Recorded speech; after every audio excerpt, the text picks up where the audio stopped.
when I make a work, I go into this place of influence and stimulation and make choices in the dark through instinct. And it's kind of physiological in that I wince. I'll think, oh, no, that's not it. That kind of thing, it's like this. So for a long period, the decisions are made by a kind of wincing. And I see that word that I'm calling instinct is my form of aesthetic choice. And when I think that it's aesthetic, I realize that it's based on the 45-year career of like eating everything about art and winnowing and infiltrating and making hundreds of dances. So that makes me think that there's a transfer when you go into the creation from your brain into another system in your body that is making those choices. And there's a kind of, it feels always like that we're heading into something and we don't really know. And then suddenly you know. And so we're a company, a dance company, and for the past 3 years, we've been working on this project called The Outliner. And this is the poster for it, and this is the poster from Vancouver. We're performing it here this afternoon, tomorrow night, and the next night. And the reason the poster is useful for you to see as I talk about it is because nothing we do in this field is alone. So we went into the woods with a dancer and a piece of wood that you see there and a photographer, and spent 3 hours, and he sent us hundreds of photographs. And out of the hundreds of photographs, I only saw one that held in the photo the elements of what we're doing. And so the meeting of our work with another person who doesn't know we'd met him before and he'd done photos, I'll show you, but isn't in the creation, is a form of another creation as he looks at what we've got in front of him, and then he creates it, in this case with a tree in Stanley Park. So I'm interested in this meeting from one person to another, with another, and with an object. And so the blindness that I work with, the unknowing of what are we really doing when I meet this other person, he, through our meeting, shows me something. He pulls back a veil because he says, this is what it looks like you're doing. And I look at it and I think, out of hundreds, that wince thing goes, and I say, well, this is it. And to the chagrin of the people that are trying to support me, they say, well, listen, Jennifer, there's 600, why don't you couldn't we get a couple more? He was really expensive. And I say this. So it's as though so we could consider this handbill an object, that every object we have carries. We need to make sure that it carries the elements. Because I'm not in science, I would say the genes carries the information that is in this piece that we're working on. So if you look at that, it's, you know there's a human, but the human isn't center. The human is beside the tree. So that feels like what we're trying to do. We're trying to find a way to make a partnership with space and the environment where we're not standing on it, we're relying on the air. And we have two kinds of wood. We have the living wood, and then we have the person bringing life to wood through how they are going to meet it and dance with it.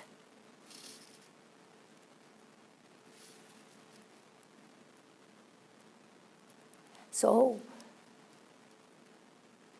what I'm going to talk to you about today is this concert. And I'm going to talk to you in not a straightforward way. I'm just going to tell you the pieces that seem to involve in the tensegrity of it. We're here on tour with this concert, but there's this thread, and if we go down this thread, it imbalances this and that thread and this thread here. That what is this? The structure of this roving nomadic organism that is moving across with 10 performances, 5 cities, and over 3 years, many other cities. What is this arrival in Regina where some of these ideas are going to seep into something here? And when I return with another thing, another time, I'll see something. Oh, somebody will be doing a dance and I'll see they'll be using objects. And I'll think, oh yeah, I could see they are also interested in sticks. That kind of thing. I think you see how the infection took.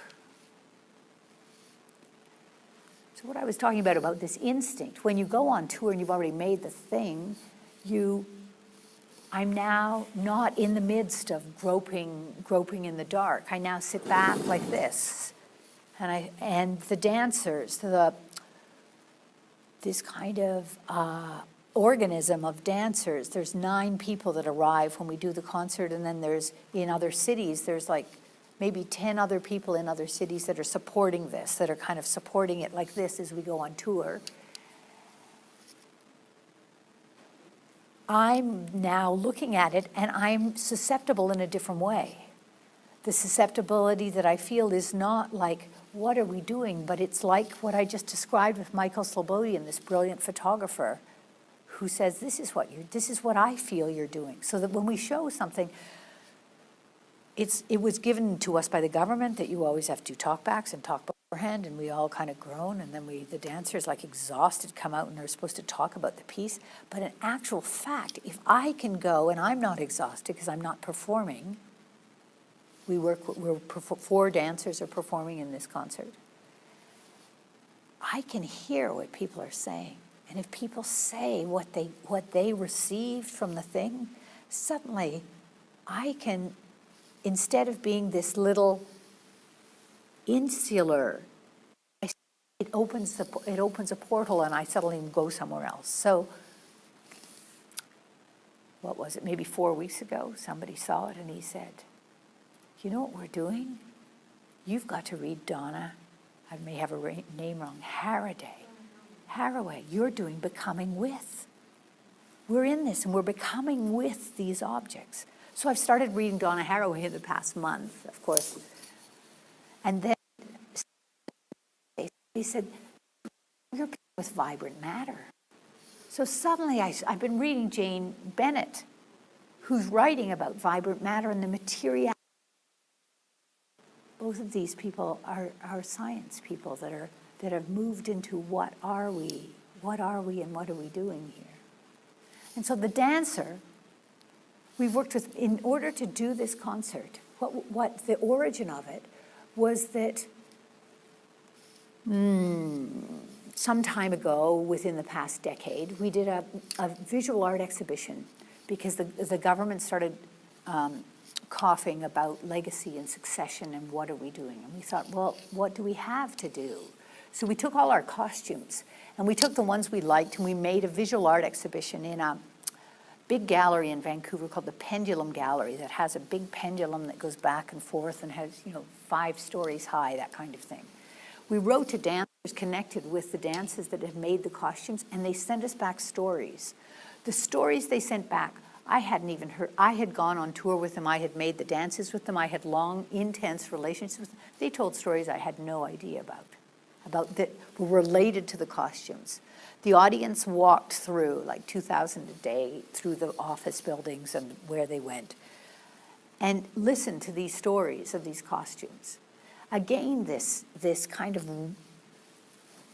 yanking back the blindfold, I noticed that in the exhibition were a lot of objects, a lot of extensions of the body. And I thought, well, first of all, I thought this was living legacy. So it was able to expand my idea of legacy, so I was able to handle it and write to the funders and say, legacy, this is how I live legacy here.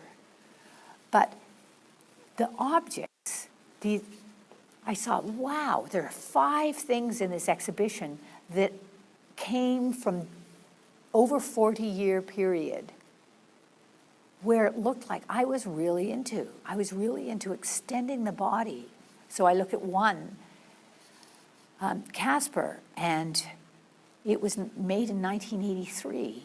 And there we were working with the hands and a tightrope. And I kept saying the hands extend into space, and realized that as a dancer, we know we're in this big theater. There'll be somebody in the balcony. Our hands will reach and we'll be able to touch their cheek. We just know that as performers. We know about going beyond the edges of this. So I kept thinking, well, how do we, so with this dancer in 83, I had him hold on to TV antennas. And at that time, the TV antennas were like this, and they went like this, and went like that. And I thought, oh yeah, but there's something not there. So he's ended up holding branches. And the branches felt like they represented and was a meeting of density, a change in vibration from the flesh we have to the vibration within the wood that allowed us to join and somehow express this thing that we instinctively, inherently feel and are trained as performers. So that was in this retrospective exhibition, these branches. I thought, whoa, I think that's interesting. What if we gathered these objects and put them all in one place? So after that, we began with dancers with the branches, and then we took another one that had like 5 feather boas on top of this contraption on the back, and we reconstructed that. And then there was another one that had sticks up the back, which was a similar thing, which is, as dancers, we know all the time that there are lines in space, and we're fulfilling as performers a kind of invisible architecture in the world. That's somehow what we're doing when we're dancing. And a literal example would be that, like, when sometimes we balance, and instead of I'm going on one foot, we kind of just reach into space and we hang into space, and there we are, and we're holding on to it. So we're holding on to something that's just invisible. So we know about this. We use it all the time. So I had gone to a sculptor, and I'd said, we know these lines in space. Can you make something that is like lines in space? So she made, she's not a sculptor. After the sculptor, I went to a costume designer. They put the two together. She made a leather jacket with toggles. And I'd pull the toggles down, and this set of dowels on strings would come up my back. And then out my arms were these dowels here. This kind of meeting. So this was a meeting with another artist, and she interpreted what I said. In her interpretation, so I explain. In the collaborations, I explain and I explain and I explain, and they talk, and it feels like we're meeting. But in our field, that's not the meeting. She comes back with something, and I look at it, and I'm like, whoa, she understood something that I didn't understand, and she doesn't understand what I actually say, and I thought we were so clear. So the collaboration through the conversation leads us to looking at lies. Because it's that the words don't represent the truth of what we're trying to explain. So that's an of lie, but without the intention, because we're trying to be clearer and clearer and clearer and clearer, and then the other artist arrives and you see, whoa, in their world they've interpreted to the best and with the goodwill to meet, and then the next thing, how do I meet this object? How do I meet this object and become with the object? So in this case, I could put on the coat. But the dowels, it was a terrifying costume. And so this one with the sticks was 1991. So there I am as a performer at the National Arts Centre, maybe 2,000 seats, like not small. We have and I'm doing a solo. And the thinking at that time for me as a choreographer, which is why I'm bringing it up, was that I wanted, when I had images, and I wanted the sticks to come up, and then I wanted them to go, and I wanted to take it off, and I wanted to put it down. I never knew when I pulled the toggle if the sticks were going up. I never knew when I put it down, no matter how much I rehearsed if it was going. This is very unsettling. So that was 93, 2003, 2013. 24 years later, I understand the world is totally in a different place. And I understand that we take things and we work as a unit to make an organism that it's like a gorilla that adapts to possibilities, that can shift and can react to disaster all the time. It's not about exactly repeatable printout. So a dance collaboration, a dance troupe, because we're working with, there's been stories and stories about how we objectify dancers simply by putting them in the place they perform, simply by a choreographer thinking of them as their material.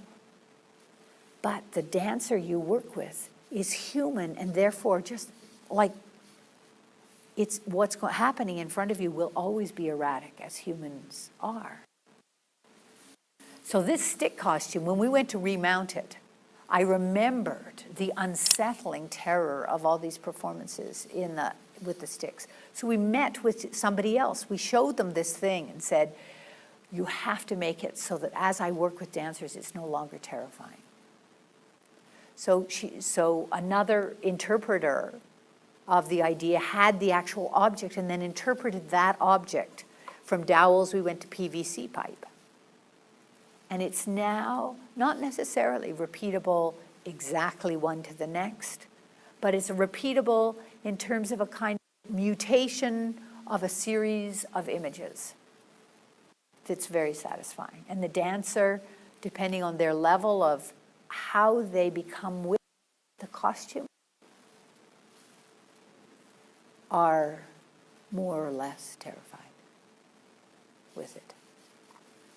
In the many dancers that were in the reconstruction of this, I could see that there are different stages of understanding how to meet an object. And that for some of us, an object is, okay, here it is this functional unit.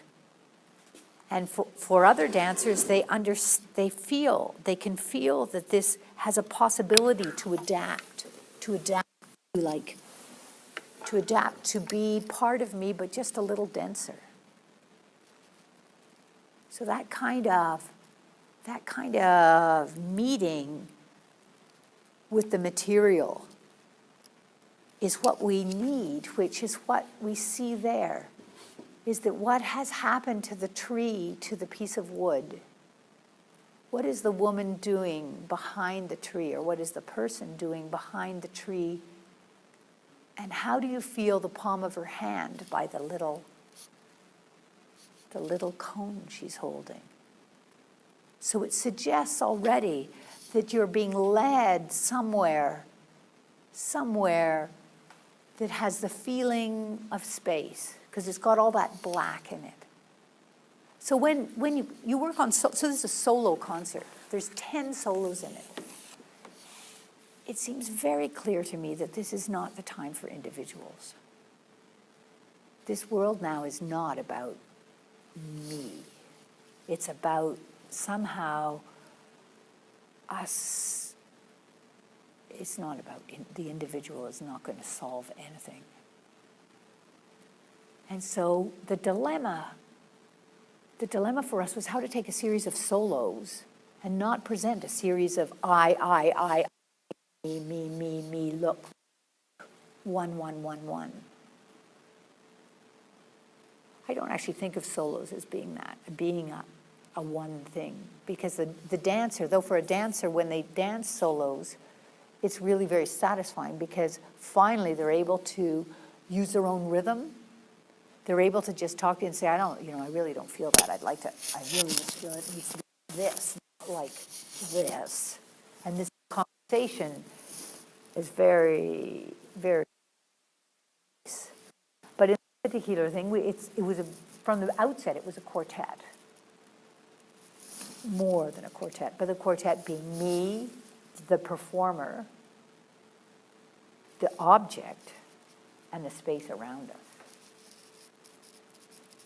So the darkness there, you feel the space. You feel the space behind, you feel behind the tree. You feel the curve of the tree. You feel her reaching into the darkness, and it has a kind of not flatness. So in the dancers that were interpreting this, some of them have not yet understood space in the way that we need it. They don't. And so we worked with dancers that live with the understanding of space. I see it as an artist, I see it as sort of ecological. That you don't want me to just stand here in the room. That if I can feel space, if I can feel enough space, like I feel it there, I can push it and I can join space and it'll lift me up. I'm not imposing on it. I'm becoming with the space so that the space is equal, an equal partner.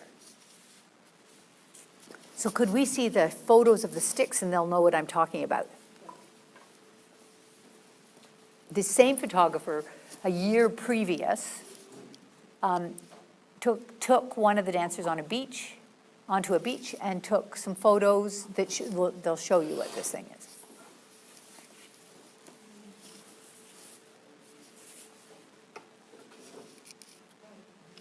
Okay, I'll just keep talking, and then you'll see it. Oh, but you know what you could do if you can't find it? Oh, there they are.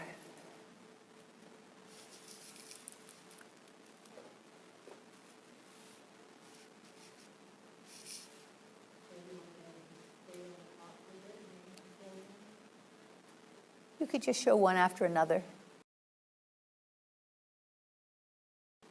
And now we have a man doing it, and he's too big to really wear it. So there was another dilemma about how does he become with this if he's sort of half in it and half not in it.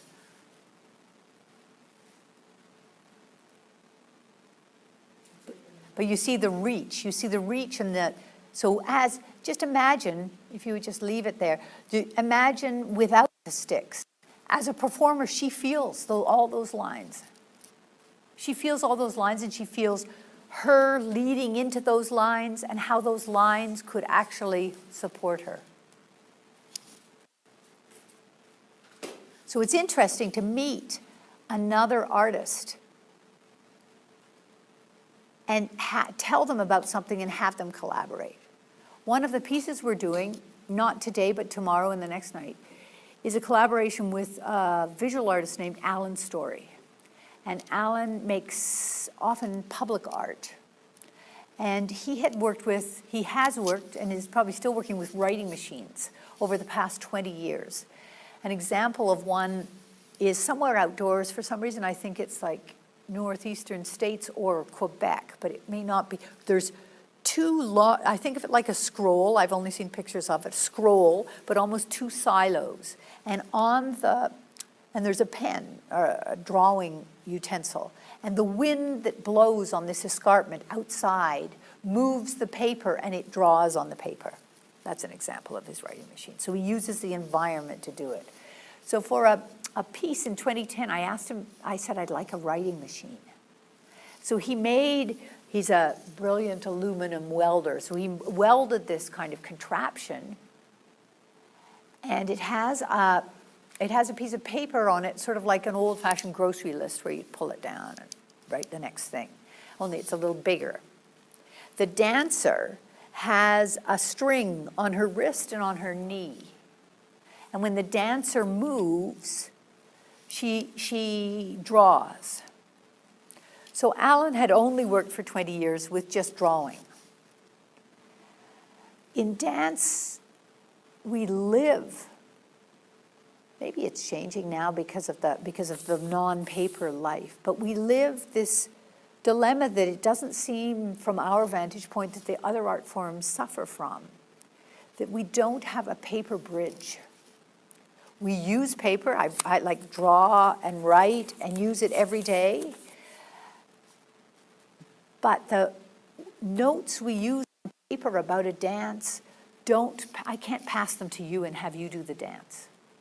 There are notation forms, but they're not of access to the actual creator goes off and studies those forms. It's not like music notation if you were doing that, even though many have access to music notation. And it's in visual arts, you have access to a paper that you could give to someone and say, this is what I did. In theater, you could write some words and say, here's my play. A poem, you could write it. But we're left using it just as much, but without being able to transfer it. And then there's this dilemma that is fading now, but we're still living in the echo of it, of people saying, what do you actually do? Because we work in an empty room, we work as hard as we can, we're exhausted, we're full of sweat, and we leave the room and it's still empty. So the air is different in the room, and if you know how to feel the air, you can tell, oh, they had a good day, or oh, there's a lot of vanity and self-loathing going on here. You can smell it, that kind of thing like that, but there's nothing there. And so I shocked Alan's story by saying, we are writing a word. And again, it was about finding a kind of dancer that could think about writing backwards, which is a type. So we would, and it took me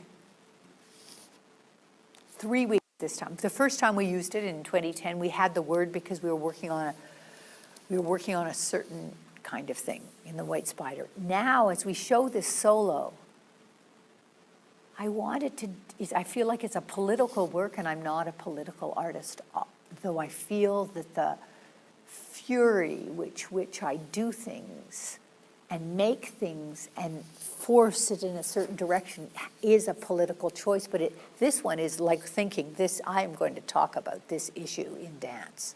So the issue, after 3 weeks, I decided that the word she was going to write was evidence. Because where is the evidence in the empty space after you've gone? Like, where is that? And what is the evidence of meaning? Whereas for someone who isn't living this motion with us, it's much more satisfying to have it on a piece of paper, because then you'd know what's really going on, wouldn't you? So it's another thing that we trust more than we would trust me doing this. Like, what's the evidence of that? I could draw a squiggle and you're hurting the lines, but I'm not. It's coming from me and I'm going like this. So that's one of the solos. To show the video of that says Vancouver, I'm going to give you a 40-second video that you can see sort of what I'm talking about.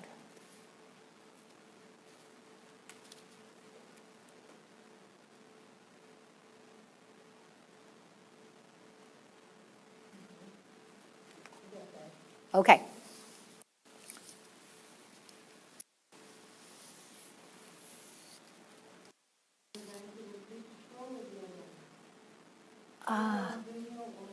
I think that's it. Well, let's try it. Let's try it. Let's try. We'll show them. Maybe we'll show both of them. So you get. Can it be bigger? Oh, there it is.